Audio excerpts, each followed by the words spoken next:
What's up, friends and foes? Welcome back to Let's Get Dirty. My name is Wyatt. And my name is Corey, and we just got out of our second showing of James Gunn's Superman. In the same evening. Twice. Two times. Two times.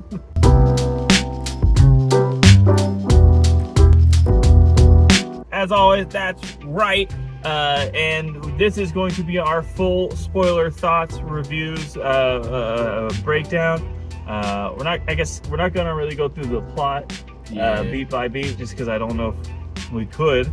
But we're gonna just give more specific thoughts than the ones you may have already seen. If you haven't seen it, we do have a non-spoiler video that I will probably have some kind of thing here. So definitely check that out. But yeah, I will kick this off. All right, go for it. As far as my thoughts, because again, I'm I guess the resident DC fan of the two of us. Yeah. And second showing, fucking love this movie. This second show, I as we were coming out of the first showing, me and Wyatt were very hyped. You can ask him. I was incredibly annoying with how just fast I was talking. I couldn't formulate thoughts just because it was such a wonderful experience. Yeah. Going in it the second time, it was just as wonderful an experience. It's just as good the second time. I'm just as hyped, not as million words a minute, because we've now been in 4 hours of Superman. Yeah. So I'm maybe a little bit more tired, but not less hyped. It was fucking awesome. I guess I don't really have an immediate spoiler thought. Why? What are your immediate thoughts? Second showing. I would echo that. It is just as good the second time. I think I almost liked it more the second showing. I don't know though, but I think maybe because I didn't have like expectations, I guess, for the second showing. Whereas in like, it didn't fail any expectations I had. I think I was just expecting it to be maybe in the first showing like a little bit more of a homage to the originals. And I was kind of waiting to see that and kind of paying attention for that and like, I guess hoping for that in a way, but also like now that we've seen it twice, and I watched it the second time, not subconsciously expecting or wanting that to happen. And I think it doesn't need that to happen, obviously. Yeah. I mean, it carried itself very well as its own movie.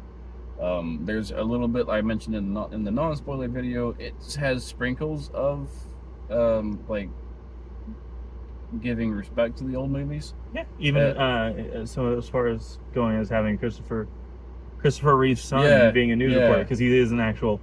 I don't know if you know, he's an actual reporter for learned that. Yeah, for ABC. Yeah. Because you've watched the documentary. Well, and then my mom was like, "Oh yeah, I've seen him on ABC." Yeah. So there you go. But yeah, it does a good job of respecting the old movies and not relying on it too much, like I said in the last video or the other video. But it does a great job of standing on its own feet and making a name for itself. And yeah, I don't know. I'm glad that they didn't rely too much on that, on the nostalgia, I guess. Yeah. You know. But no, yeah. Second showing, still fucking awesome. Absolutely go see it in IMAX. Yeah. It's worth the experience of that alone. You know. So, first spoilery thought. Do you have one yet, or should? Well, I guess I should say like. We kind of said this in the spoiler-free video, which I think is still spoilers, but all of the stuff in the trailer, like the major stuff in the trailers, like Crypto, rescuing Clark, or Superman, that is all literally like within like the first like act. So pretty much like it was. I think it was about 20 or 30 minutes in. When you get the kaiju fight, which was a fucking awesome fight. That was awesome. I guess first, and coming to mind is one theme I love with all the action scenes is while Superman is fighting something or someone, it also cuts to the little moments of him like trying to contain the damage or like save Yeah. people, like taking the time to catch the foot of the kaiju and blow a dog out of the way of Yeah. not Crypto. Crypto was fucking amazing. There's Crypto's several great. like Crypto saves. There's also just like absolutely bizarre scenes I never would have anticipated seeing. With Crypto? Well, hey, first of all, it's Crypto. The idea of Crypto in a movie is insane. I always thought of Crypto as like that's just something you're gonna get in like cartoons. Yeah. Never actually, like, maybe a reference in the movie, but no. So I don't even know where to start other than like so the movie pretty much opens up, I guess we'll start there at the beginning with an I liked it because it actually kind of just really, the way they set the scene is it opens with like 3 centuries ago is when like I guess the first appearance of metahumans. Yeah. Which I wonder if that's an allusion to the Amazons. It could be. It probably could be. is. And then it said like 3 decades ago, a baby was sent to Earth from Krypton, and 3 years ago, that baby, now an adult, came out as Superman. Yeah. And then finally 3 seconds ago, he lost his first fight. So it literally opens up with the scene of Superman, crash landing. That's the word. Into the Arctic. And Crypto, so it literally opens with that scene, and it turns out that he had everything was set up, or like the inciting incident of the whole movie actually happened before the movie even happened. Yeah. Of Superman intervening in I forget the name of the countries. They were weird words. They were very weird words, very like comic booky, like Latveria, but not Latveria, just kind of names. Odd. And pretty much. Yeah, the hammer of I want to say Bolivia, but that's a real country, so I don't think it's. It was like, oh god, I don't fucking remember. Yeah. It started with a B. It started with a B, and it was actually, so the hammer of this country supposedly beat up Superman for the very first time in his life, and it turns out this is actually a Ultraman. Who is being coached by Lex Luthor, who has like a whole roster of interns or tech geniuses who are like, as Lex is giving commands, which was such a fucking cool scene there of like cool. Lex giving, Lex is feeding commands to what we don't know at the time as Ultraman, coaching him on how to beat Superman, that he literally has as one of the I guess, I don't know, one of the workers that looks like 1970s Stan Lee. Yeah. I mean,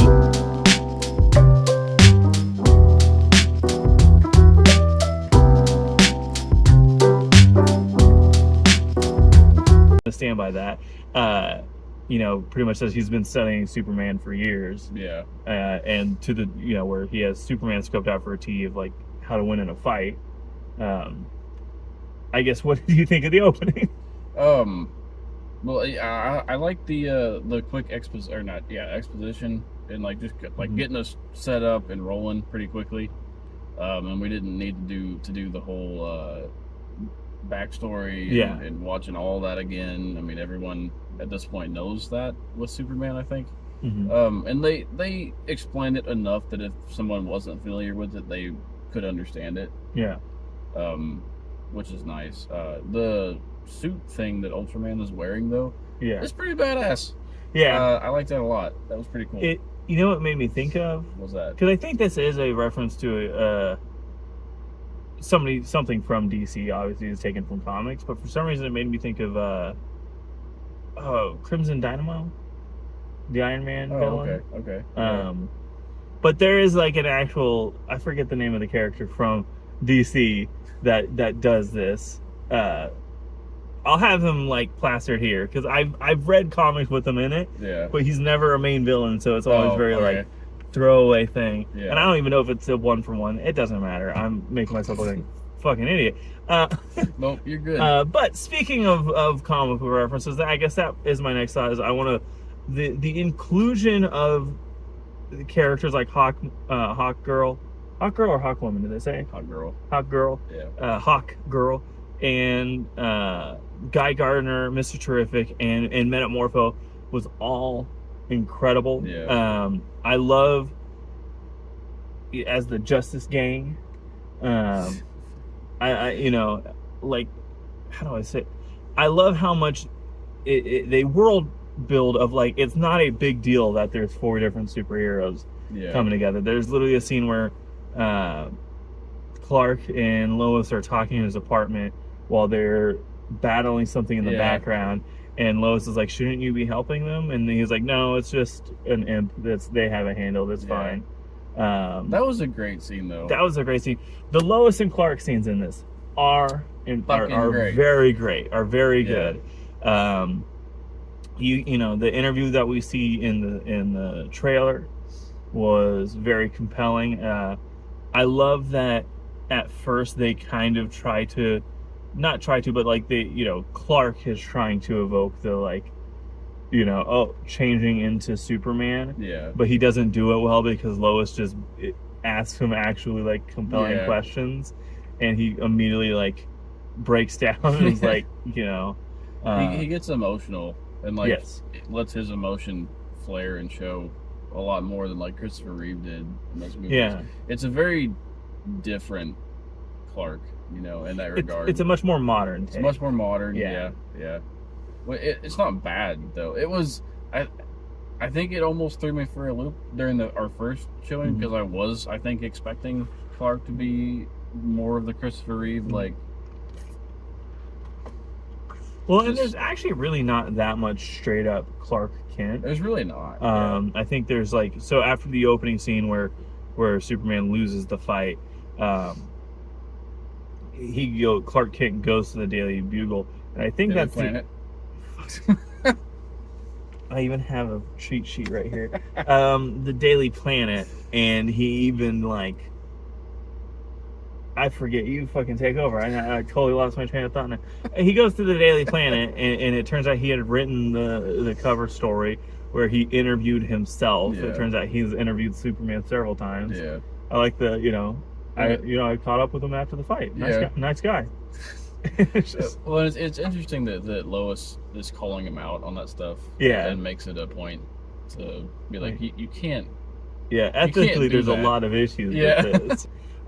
So kind of, again, continuing the jumping around, what did you think about the change made to, so if you haven't seen it, again, spoiler alert, the only contact that Clark or Kal-El, Superman, has with Jor-El and, Laura and, like, Krypton is a message that was sent with him that has since been damaged that he only has, like, a piece of. Yeah.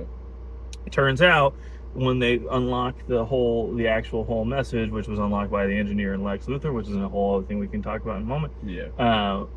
It turns out that Clark was sent there to conquer Earth and be their ruler and have a whole harem of wives. Yeah. I mean, what did you think about this change? This change I didn't really love that much. Mm-hmm. It was one to me. I guess, like, it felt like one of those, like, you're in the writer's room and they're, like, throwing out ideas and we're like, oh, that would be cool, that could be interesting, whatever. And it was like someone threw that shit out and they were like, yeah, that. Yeah. But I don't know. It served the plot, but it was kind of off-putting, I guess, to me, because, like, I don't know if I'm basing it too much on the Marlon Brando, like, like. Mm-hmm. Jor-El and Laura, right? Yeah.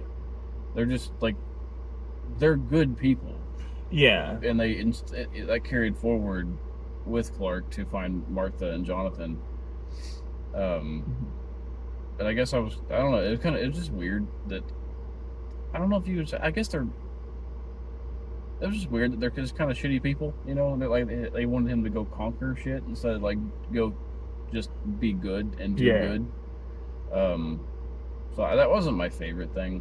That's fair. I thought it was an interesting turn of it, because even, like, in the Man of Steel, which we haven't been on video on. Yeah. Even in Man of Steel, Jor-El, like, acts as, like, a second father. I kind of like the idea of, like, Clark basing his entire belief system or whatever on this one clip, and having that kind of shatter, kind of turning it into almost a question, a little bit of like nature versus nurture, where he does like end up confiding in Pa or Jonathan Kent, of like everything he was, like he's not who he thought he was, which in a very touching scene where Jonathan Kent was like, no, you are, like, if that's what, the message you latched onto, that says more about you than anything that, video can say. I thought it was really awesome. I thought that was a really creative for a really good moment. That was a great scene. Yeah. I think I will say this. I will go on record for saying this. I think this was the best Martha and Jonathan Kent I think so. We've gotten on screen. Yeah, I think they're so. they're incredibly. Martha Kent is hilarious. Jonathan Kent is super, like, again, they have like maybe 2 scenes together in the movie all together, but like they're some of the best scenes in the movie. Yeah, no, they felt very natural, and like you can tell like there's a lot of love in this family. Yeah. The Martha sounded like she was maybe from the South originally. A little bit more South. Yeah, a little bit more Southern. Very thick accent. But this is another one of those movies where anytime someone's from like, we're from Kansas, so we know Kansas accents. Yeah. We don't have the twang that. No, she was. That she yeah. It's totally fine. She was still a great character, and the actress did a great job. But that did kind of catch me because she definitely sounded like she was like from Arkansas or that region. Which I guess that's not it's not uncommon. Yeah, it's not uncommon. I want to fix it because I feel like you're. Oh yeah, okay. Really like it a little bit more significant. Yeah. Is it? Do you have any things you want to jump to next? I guess we could talk about the Fortress of Solitude a little bit. Okay. Really talk about the robots and shit. Yeah. Okay. Do you want to kick that off? Yeah, sure. All right, ready? 3, 2, 1. And I guess something that we haven't talked about yet is the Fortress of Solitude. It looks great from the outside. It looks badass. I don't know if in the comics it like pops up out of the ground like that or not. I think a lot of these are new concepts. Are they? Okay. To me, I could be wrong. Yeah. But these movies we've been watching recently and stuff we've been talking about, it's made me realize how far behind and lacking in my comic book reading I actually am. Well, and so same with me. Of like, okay, I'm a DC guy, but like I was not a Superman kid necessarily. I was actually a lot more of a Green Lantern kid. Right. So I'm definitely gonna talk about that in a moment. And yeah, definitely this is exposed to me of like of the holes in my Superman lore of like, I know where a lot of stuff comes from, but then there's a lot of stuff that I'm like, oh yeah, you know that. Yeah. So but no, like inside the fortress is pretty cool. It's not just like overly shiny or anything like the Kryptonian suits from the old movie. But no, it's cool. The crystals, like they still use those for levers and shit, so that was kind of neat.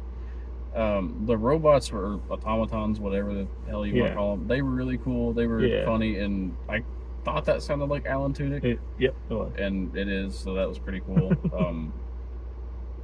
I think those are from the comics at some point. Yes, those are. Are they? Those are. Okay. Well, they're even in. I guess they're not in the Reeves one, but they are in Man of Steel.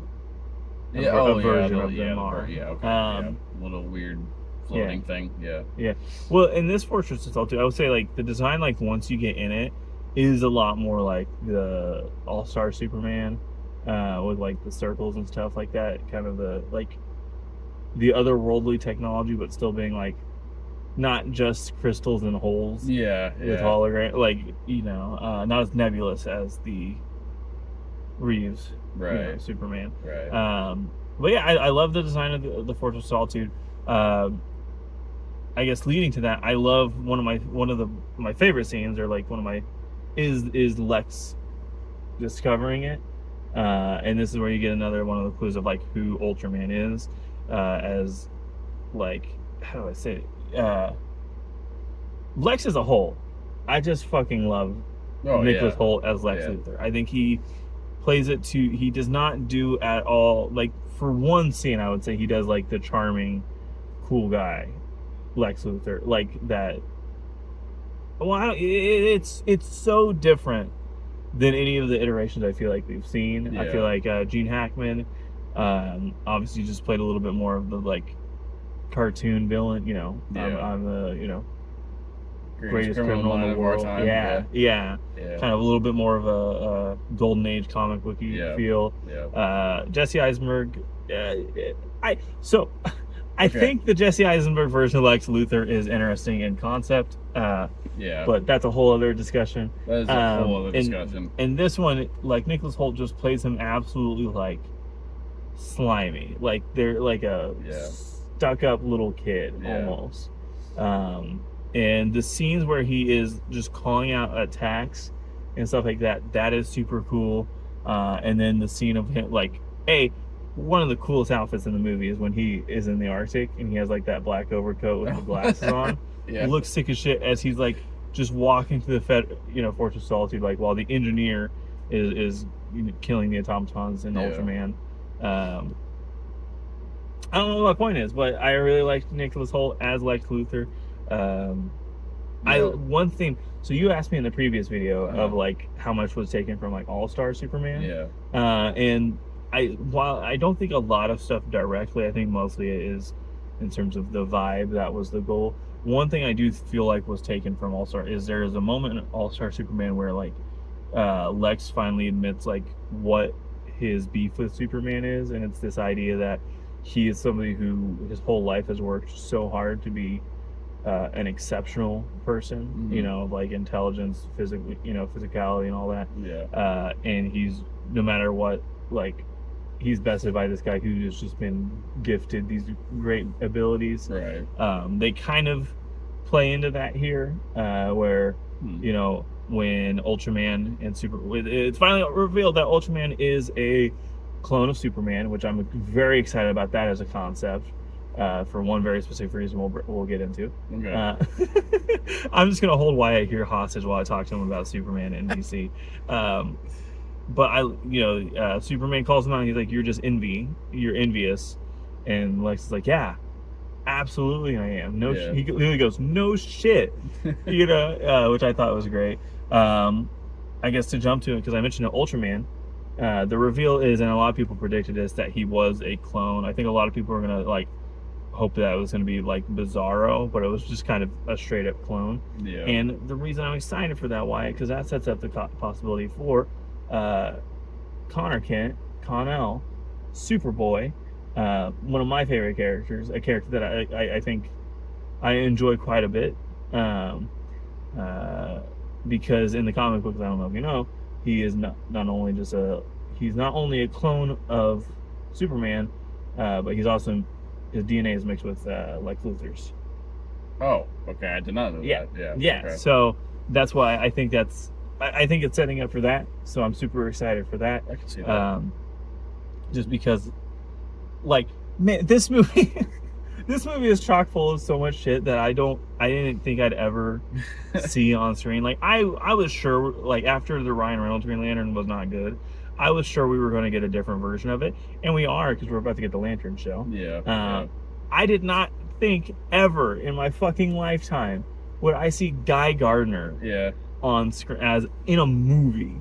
Like maybe in a cartoon. I was like, I always thought like maybe they'll do like a anime Green Lantern thing, like maybe not anime, but like animated. Which he actually is. They're a whole other thing. Because there is a Green Lantern cartoon from like the early 2010s that was like solid. It was the animation wasn't great because it was all like 3D animated, but it was like a pretty solid show. Oh, okay. But that's not what we're talking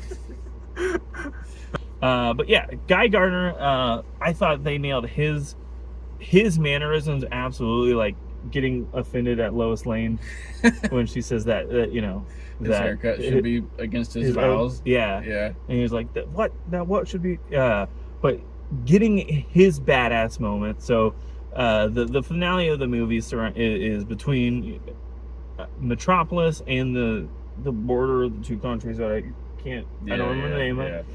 And it's the scene in the trailer that you see of like the kids calling for Superman as they hold up the flag. Unfortunately, Superman was not the one to save them, but they got an upgrade because Guy Gardner was the one to save them. And he just fucking shits all over this invading army. It's so great because like it's so just true to the Guy Gardner character that like it's great. Yeah, again, because the comic book run the first comic book run I ever dug into was the Jeff Johns like era of Green Lantern from Rebirth to Blackest Night, which has a lot of Guy Gardner throughout. So I love Guy Gardner as a character. He's not my favorite Lantern, but like I don't know why I have a soft spot for him. Right. And so just seeing him done well is fucking awesome. It makes me excited for other Green Lanterns too. Yeah. Like, and I watched an interview or part of an interview with James Gunn, and I guess Guy Gardner is his favorite, which makes sense why he's in the movie then. But he interestingly said that he wasn't a big Kyle. I think he said he wasn't a big Kyle Rayner fan. That makes sense. Okay, so from the era of comic books that it seems that James Gunn pulls from, Kyle Rayner seems like after his time. Because Kyle Rayner came out in like the mid 94, 95. Okay. And the run, so like Guy Gardner was the Green Lantern in Justice League International, and that was like late 80s, early 90s, like into I guess like Superman's death and stuff like that. But like I get it. Kyle Rayner is my favorite Lantern. I thought I remember you saying that. He is my favorite. So he's the only Lantern that we're not getting yet. Yeah. Because the Lantern show is going to have Jon Stewart and which there's since Kyle Rayner has been like 3 new Green Lanterns that I don't know as well. But yeah, regardless, back to the movie. We're getting over the place. Way off on Green Lantern. Guy Gardner, wonderful. The inclusion of Metamorpho is probably the one thing that like I'm not down on, but it is on my lesser like it. I don't feel like they explored it enough. So essentially, after it is revealed that Superman, like Lex Luthor reveals this message to the world that they're there to conquer everything. Superman turns himself in and is put into this like pocket dimension prison, which I think they're using that to set up for an eventual storyline that we'll probably talk to. We won't, because we've gotten off on too many tangents, so we'll talk about that in maybe like another video. But Superman gets put in prison with Metamorpho using kryptonite, and then Metamorpho sees in Lex's most evil moment I've ever seen on screen. That was pretty just fucking. So he brings to Superman the gentleman who had served him falafel before and shot that motherfucker in front of Superman. It was not a scene that I gasped when I first saw it. That was a gnarly scene because like you expect them to be like, oh no, we'll get Superman will do something. No. Lex Luthor just shoots a guy in front of Superman while he can't do anything because he's metamorphized into kryptonite. And then he just so callously is like, I'll just bring somebody else that you care about and kill them too. And he even like threatens to bring Clark Kent to him, which is hilarious. It's hilarious. I wonder if that's a Lex being like, I know. That could be, but I feel like they would have made it more of a like a But I don't know. But yeah, Metamorpho is there this whole time, and across from him you get Baby Joey, is what they keep calling him. I don't even know where to go with this.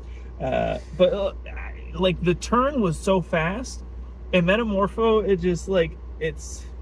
I mean, he clearly didn't want to be there to begin with in this situation, and the baby was being used to force him into the situation. But it was a very quick like there wasn't a lot of suspense in that segment of the movie, which, and I don't mean to steal your point from you. I guess it kind of leads to a question. Like the movie might be a smidgen packed, like a little bit, a smidgen Yeah. overpacked. Or if it had been longer, might not feel so packed, or you might not feel it so much. But yeah, That being there's said, we don't need another 2.5 hours. no, Every no. Superman movie before this has been 2.5 Yeah, hours. This one is a 2 hours 9 minutes, and we've said it's in the non spoiler. It does not feel like no, it. it flies. Yeah, even in the second viewing, Yeah. I was like, oh man, we're already at the finale. Oh, That's yeah. crazy. It went significantly faster the second time around. But yeah, I think the length, the runtime is great, but I do think if I was to find a couple complaints about it, I think it is a little bit overpacked with characters.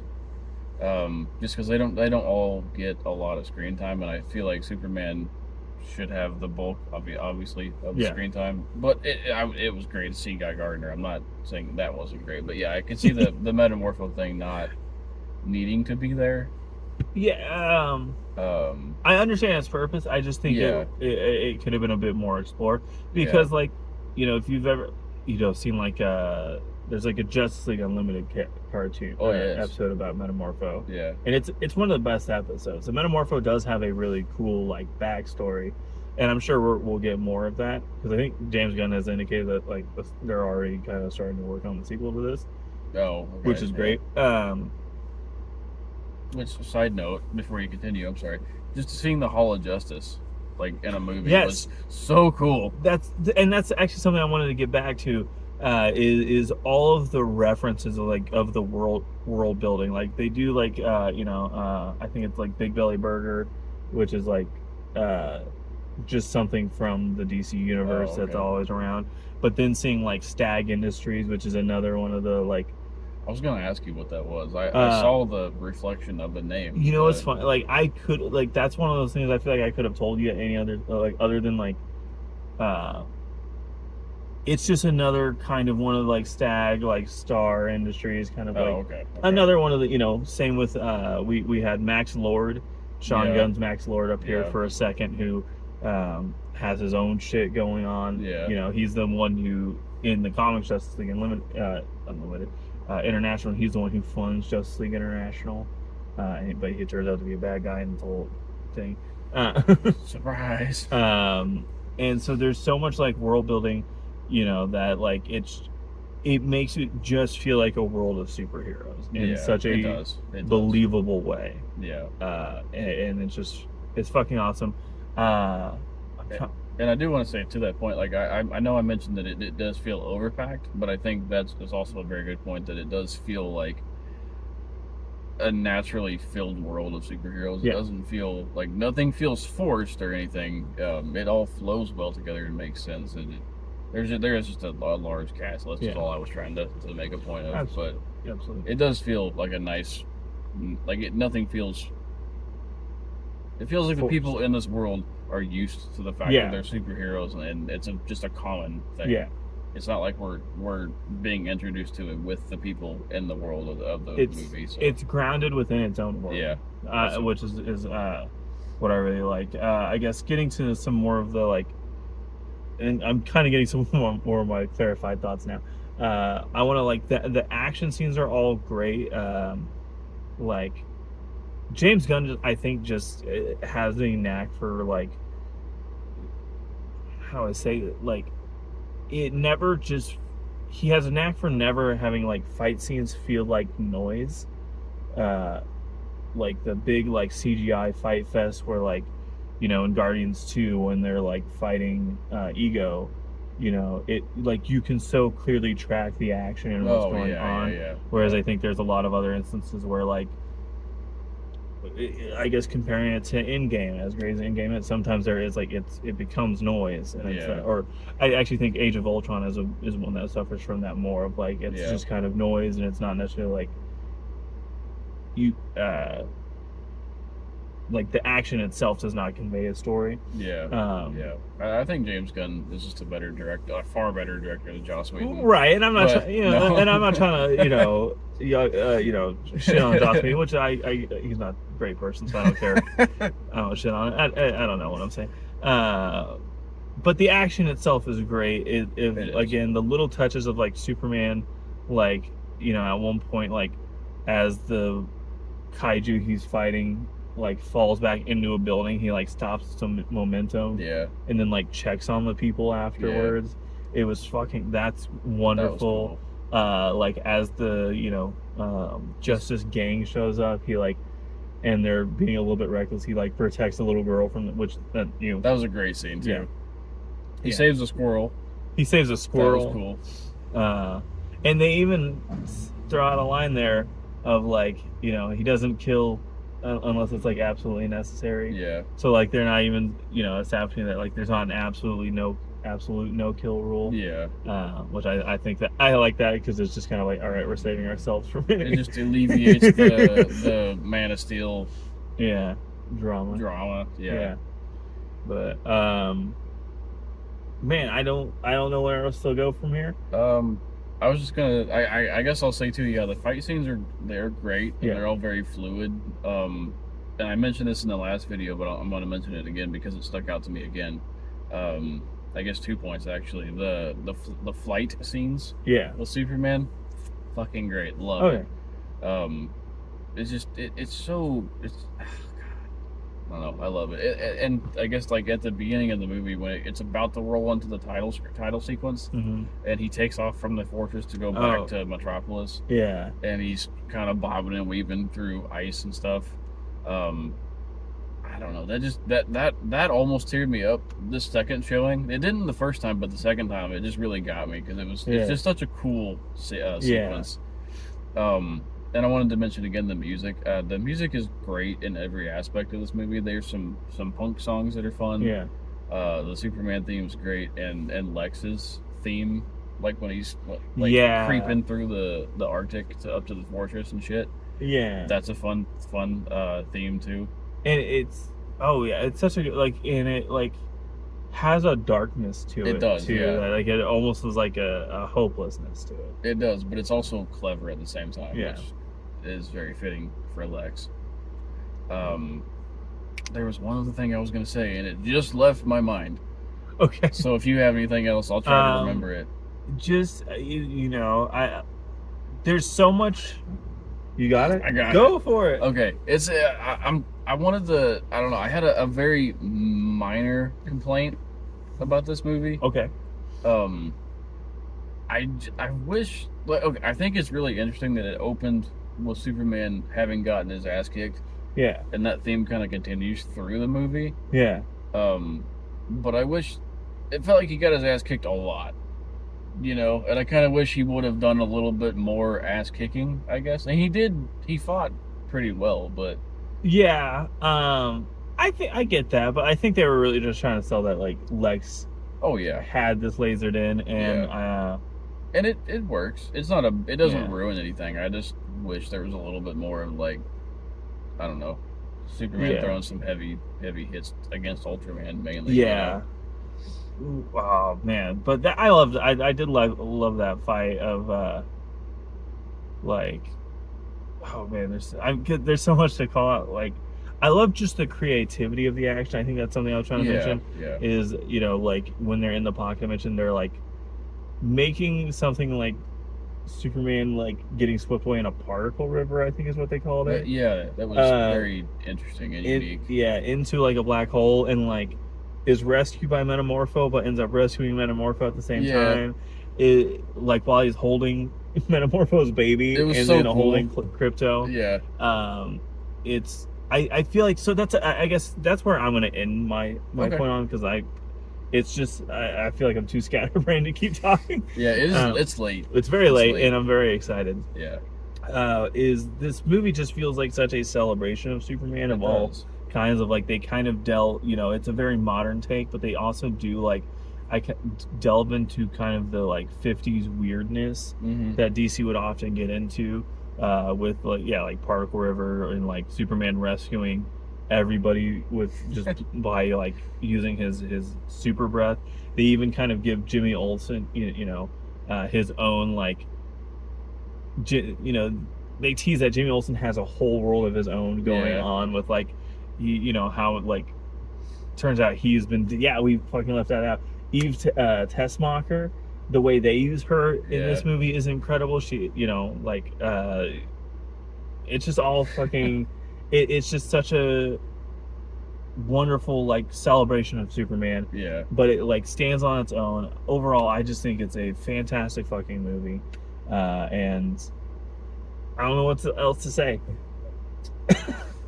I think you summed that up very well. Mm-hmm. It really is just, it's a great, I can't say it any better or differently. I mean, it is a celebration of Superman, of several different eras and versions of Superman.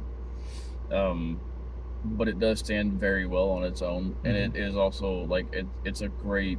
It feels like we're at a great stepping off point for DC and going forward. Oh yeah, and everything that's to come. Peacemaker was in it for Peacemaker for a small cameo. Supergirl's in it. Supergirl for a very small cameo. Yes. No, there's a lot. There's a lot coming from this point forward, and that's very exciting. It's very refreshing, and it feels like, you mentioned this when we were in line for I think getting popcorn for the second showing. It feels like we're in a bit of a second breath or second wind of comic book movies and stuff. Like it's come back, and they feel more true to themselves, even at this point too. So that's this movie is unabashedly comic book. It is, and that's fucking awesome. Yes. I mean, in this, and it feels like that's what Fantastic Four is going to be also. Yeah. So I just feel like we're in a very exciting time for comic book movies and stuff going forward. But this movie is fantastic, and you should absolutely go see it in IMAX. It deserves to be seen in IMAX. Yes. And you should come back in the comments and let us know what you think of it after you've seen it. So absolutely, yes. Yeah, comment down below what you thought of Superman with James Gunn's Superman. It's so weird because it's just called Superman. Yeah. So it's weird just to call it Superman. But tell us what you thought about Superman. Tell us what you're excited for coming up in the DC universe, because we'll be here every step of the way. We got Peacemaker in August, by the way. Yes. So we got even more of the DC stuff coming. Very excited. It's supposed to have more Guy and Hawkgirl in it, by the way. Is it? I did not know that. Yeah. Okay. So we'll be here every step of the way. We're very excited. We're also going to be getting started on our Fantastic Four stuff, as that is only a couple weeks away itself. Yeah, so that's crazy. Hit subscribe if you want to see or be a part of it, or however you want to put it. Until then, we got to get back to nerding out about Superman. Speaking of that, Man of Steel video is still coming. Yes. Down the line. Yeah. At some point. Okay, bye.